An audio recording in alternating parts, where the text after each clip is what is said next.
পাকিস্তানে ভারতের ক্ষেপণাস্ত্র হামলায় নিহত ২৬। পাল্টা জবাবে ভারতীয় ৫ যুদ্ধবিমান ভূপাতিত। জম্মু কাশ্মীরে ১০ জনের প্রাণহানি। ভারতের হামলাকে দুর্ভাগ্যজনক বললেন ডোনাল্ড ট্রাম্প। দুপক্ষকে সর্বোচ্চ সংযম দেখানোর অনুরোধ জাতিসংঘ মহাসচিবের। জাতীয় ঐক্যমত্য প্রতিষ্ঠায় সবাইকে কাজ করতে হবে বললেন আলী রিয়াজ। দ্বিতীয় দফা নাগরিক ঐক্যের সাথে কমিশনের বৈঠক। এবং জামায়াতে ইসলামী নিবন্ধন মামলা দ্রুত শুনানির জন্য আবেদন। নতুন শুনানি ১৩ মে ধার্য করলেন আপিল বিভাগ।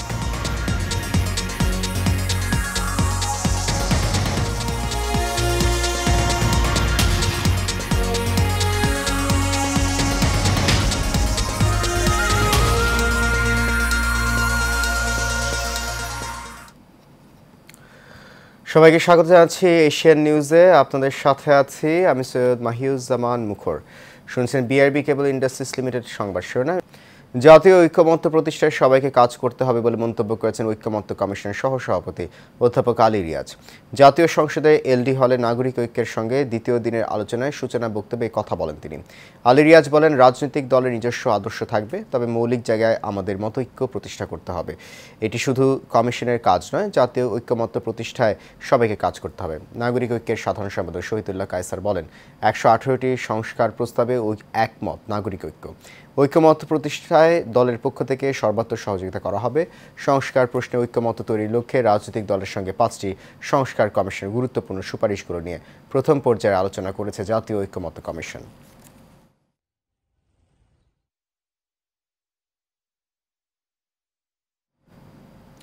রাজনৈতিক দল হিসেবে জামায়াতে ইসলামীর বাতিল হওয়া নিবন্ধন ফিরে পেতে আপিল শুনানির জন্য আগামী ১৩ মে দিন ধার্য করেছেন আপিল বিভাগ।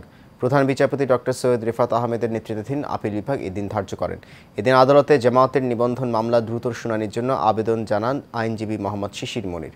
গত ১২ মার্চ রাজনৈতিক দল হিসেবে জামায়াতে ইসলামীর বাতিল হওয়া নিবন্ধন ফিরে পেতে আপিল শুনানি শুরু হয়। এরপর আর শুনানি হয়নি। গত বছরের ২২ অক্টোবর রাজনৈতিক দল হিসেবে জামায়াতে ইসলামীর বাতিল হওয়া নিবন্ধন ফিরে পেতে খারিজ হওয়া আপিল পুনরুজ্জীবিত করে দেন দেশের সর্বোচ্চ আদালতের আপিল বিভাগ।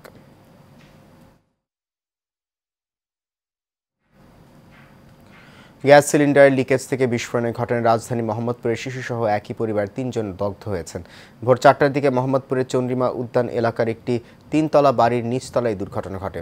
দগ্ধরা হলেন ফাতেমা বেগম, তার মেয়ে সাদিয়া আফরিন ও সাদিয়ার ১১ মাস বয়সী মেয়ে ইশরাত জাহান। তাদের জাতীয় বার্ন ও প্লাস্টিক সার্জারি ইনস্টিটিউটে ভর্তি করা হয়েছে। এর মধ্যে শিশু ইশরাতের অবস্থা আশঙ্কাজনক বলে জানিয়েছেন চিকিৎসক। বার্ন ইনস্টিটিউটের জরুরি বিভাগের আবাসিক ডাক্তার মোহাম্মদ শাওন বিন রহমান জানান, বিস্ফোরণের শিশুটির শরীরে ৩০% পুড়ে গেছে। তার অবস্থা আশঙ্কাজনক, তাকে ভর্তি করে রাখা হয়েছে। এছাড়া বাকি দুজনের শরীরে ৭% করে দগ্ধ হয়েছে, তাদের অবজারভেশনে রাখা হয়েছে।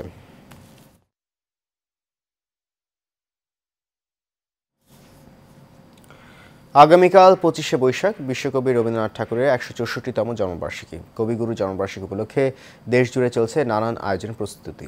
প্রতিনিধিদের তথ্য ছবিতে আরও জানাচ্ছেন মাজহারুল আমিন শুভ। যখন পড়বে না মোর পায়ের চিহ্ন এই বাটে, এই বিখ্যাত সঙ্গীত সহ ২২৩টি গানের অধিকাংশই কুষ্টিয়ার এই শিলাইদহে বসে লিখেছেন কবিগুরু রবীন্দ্রনাথ ঠাকুর। এখান থেকেই গীতাঞ্জলি অনুবাদ করে ১৯১৩ সালে প্রথম বাঙালি হিসেবে সাহিত্যে তিনি অর্জন করেছেন নোবেল পুরস্কার। এবার কুষ্টিয়ায় কবিগুরু সেই কুঠিবাড়িতে চলছে ৩ দিনব্যাপী আয়োজন। এই আয়োজনটা যেন প্রতি বছরই করা হয় এবং খুব জাঁকজমকপূর্ণভাবে করা হয়। যেই জিনিসটাকে উদ্দেশ্য করে আমরা এখানে আসি, রবীন্দ্রনাথ ঠাকুরের বাড়িটা আসলে তো অনেকটাই ভঙ্গুর অবস্থায় হয়ে গেছে। আমরা পিছনের 2টা রুম তো দেখতেই পাই না। সংরক্ষণের অভাবে অনেক কিছু হয়ে গেছিল। ওই জিনিসগুলো যদি সুন্দরভাবে আবার তুলে ধরা যায়, এইটাই আমার মনে হয় করা উচিত। বৈরী আবহাওয়াকে মাথায় রেখে এবার সব ধরনের প্রস্তুতি নিয়ে চলছে কাজ। ১৬৪তম জন্মজয়ন্তী উপলক্ষে এবার জাতীয় পর্যায়ে যে মেলাটি অনুষ্ঠিত হবে সেটা কবিগুরুর স্মৃতি বিজড়িত রবীন্দ্র কুঠিবাড়িতে অনুষ্ঠিত হবে। এই উপলক্ষে আমাদের এখানে ৩ দিনব্যাপী অনুষ্ঠান হবে। এই অনুষ্ঠানে কবিগুরু রবীন্দ্রনাথ ঠাকুরের বিভিন্ন গান, নৃত্য ও নাটক অনুষ্ঠিত হবে। এছাড়াও আলোচনা সভা অনুষ্ঠিত হবে। প্রতি বছরের ন্যায় এবারও বিশ্বকবি রবীন্দ্রনাথ ঠাকুরের জন্মবার্ষিকী উপলক্ষে সিরাজগঞ্জের শাহজাদপুরে রবীন্দ্র কাছারি বাড়িতে ব্যাপক প্রস্তুতি চলছে। শাহজাদপুরে সর্বজনীন উৎসবে পরিণত হওয়া এই উৎসবে অংশগ্রহণ করতে ইতোমধ্যেই দেশ বিদেশের বিভিন্ন প্রান্ত থেকে ছুটে এসেছেন রবীন্দ্রপ্রেমীরা।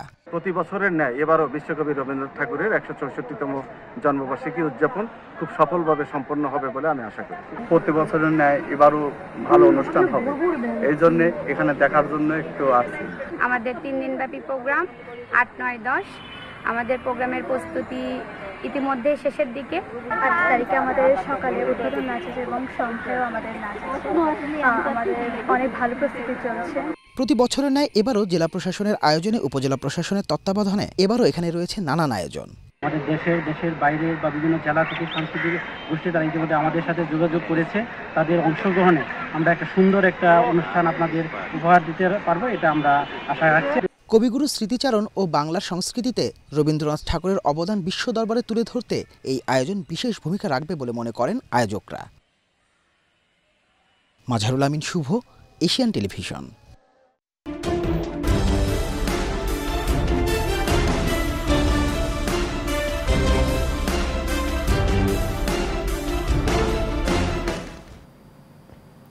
তীব্র খরা ও অনাবৃষ্টিতে চাঁপাইনবাবগঞ্জে গত 2 সপ্তাহে 10 থেকে 15% আম ঝরে পড়েছে।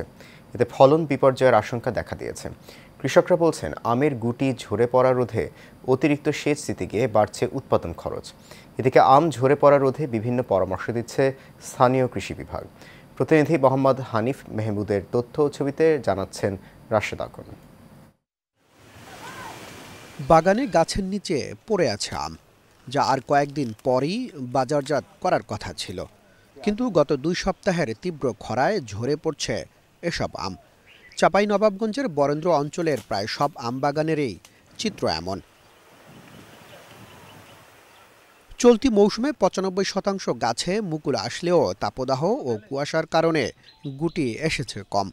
চাষিরা বলছেন, এপ্রিল মাস শেষ হলেও চলতি মৌসুমে দেখা নেই বৃষ্টির, ফলে বোটা শুকিয়ে ঝরে পড়ছে আমের গুটি।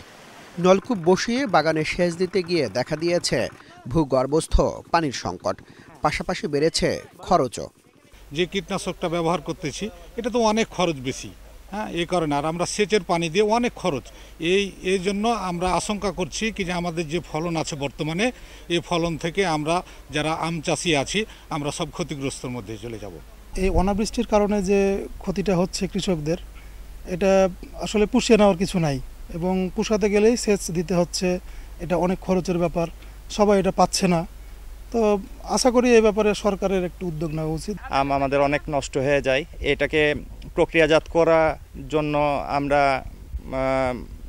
চেষ্টা করছি এবং আমরা সরকারের সহযোগিতা চাইব।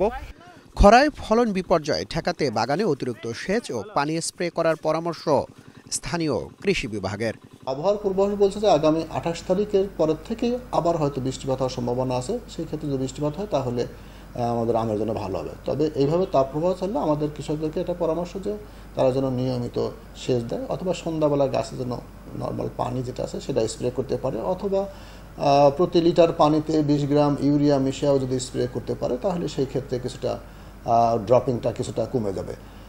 চলতি মৌসুমে চাঁপাইনবাবগঞ্জে 37,504 হেক্টর জমিতে আম উৎপাদনের লক্ষ্যমাত্রা নির্ধারণ করা হয়েছে।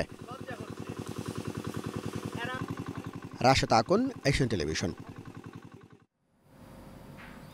পটুয়াখালী কলাপাড়ায় খাল থেকে অজ্ঞাত এক নারীর মরদেহ উদ্ধার করেছে পুলিশ। সকাল 8:30টায় পৌর শহরের রহমতপুর সরকারি প্রাথমিক বিদ্যালয়ের সংলগ্ন রহমতপুর জিন খাল থেকে লাশটি উদ্ধার করা হয়। পুলিশ ও স্থানীয় সূত্রে জানা যায়, তার মুখমণ্ডল এবং শরীরের বিভিন্ন স্থান পোকায় খেয়ে ফেলায় পরিচয় শনাক্ত করা যাচ্ছে না। ওই খালে জোয়ার ভাটার পানি প্রবাহমান না থাকায় দুর্বৃত্তরা ওই নারীকে হত্যা করে তার মরদেহ ফেলে রেখে গেছে বলে স্থানীয়দের ধারণা। কলাপাড়া থানার ওসি তদন্ত ইলিয়াস তালুকদার বলেন, ঘটনাস্থলে পুলিশ পাঠানো হয়েছে, পরবর্তী আইনানুগ ব্যবস্থা গ্রহণ করা হচ্ছে।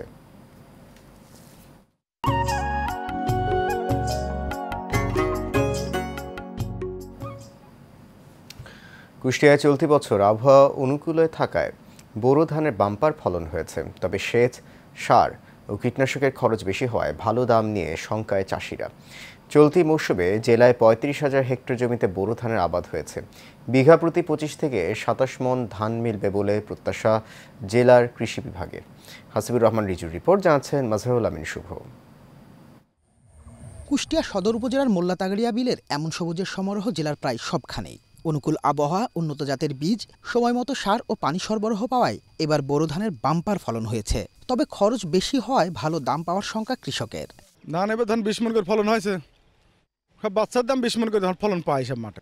এখন তো ধান ভালোই হয়েছে, এখন আর খারাপ হয়নি এই বছরটা বাম্পার ফলন হয়ে গেছে, এখন আর অসুবিধা নাই।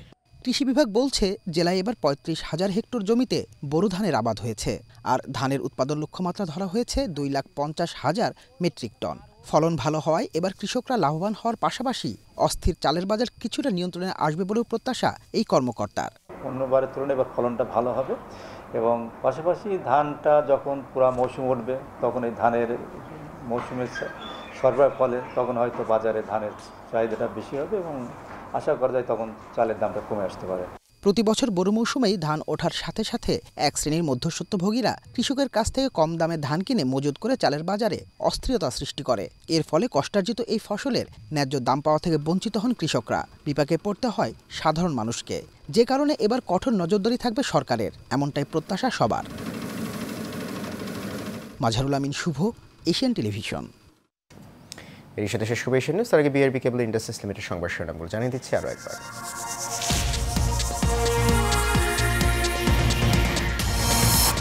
পাকিস্তানে ভারতের ক্ষেপণাস্ত্র হামলায় নিহত 26, পাল্টা জবাবে ভারতীয় 5 যুদ্ধবিমান ভূপাতিত। জম্মু কাশ্মীরে 10 জনের প্রাণহানি। ভারতের হামলাকে দুর্ভাগ্যজনক বললেন ডোনাল্ড ট্রাম্প। দুপক্ষকে সর্বোচ্চ সংযম দেখানোর অনুরোধ জাতিসংঘ মহাসচিবের। জাতীয় ঐক্যমত প্রতিষ্ঠায় সবাইকে কাজ করতে হবে বললেন আলী রিয়াজ।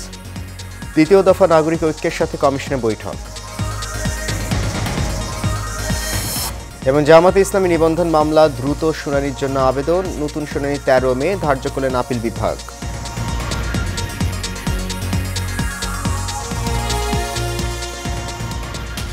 এশিয়ান নিউজ এ পর্যন্ত। আমাদের পরবর্তী সংবাদ দুপুর 3টা বেজে 30 মিনিটে দেখার আমন্ত্রণ রইল। এতক্ষণ সঙ্গে থাকার জন্য ধন্যবাদ সবাইকে।